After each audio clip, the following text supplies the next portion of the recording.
गुरुदेव, जिथे आपण भिक्षा मागायला जातो, जिथे लोकांना चार गोष्टी शिकवतो, तिथेही द्वेष कमी होताना दिसत नाही. पण ह्या सगळ्यामध्ये चांगुलपणा टिकून आहे ही जमेची बाजू आहे, नाही का?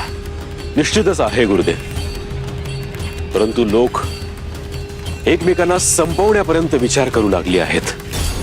गोरक्षा हे सुरूच राहणार.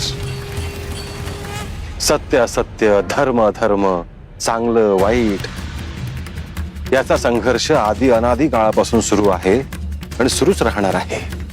गुरुदेव, परंतु जिथे आवश्यक आहे तिथे शिक्षा ही व्हायलाच हवी. अर्थातच, परंतु इथे ही वेळ अजून आलेली नाही.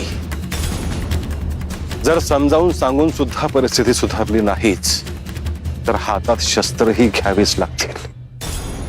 गुरुदेव, आपण आज्ञा द्या, मी स्वतः त्या नराधमांना शिक्षा करून येतो.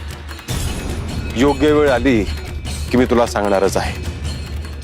होय गुरुदेव, परंतु मी यासाठी म्हणतो आहे की जो शिवभक्त आहे, जो सज्जन आहे, त्यालाही त्रास होऊ लागला तर लोकांचा श्रद्धेवरचा, देवत्वावरचा विश्वास उडून जाईल. तू काय म्हणतो आहेस समजतंय मला. गाथा नवनाथांची सोमवार ते शनिवार नव्या वेळेत रात्री 8 वाजता सोनी मराठीवर.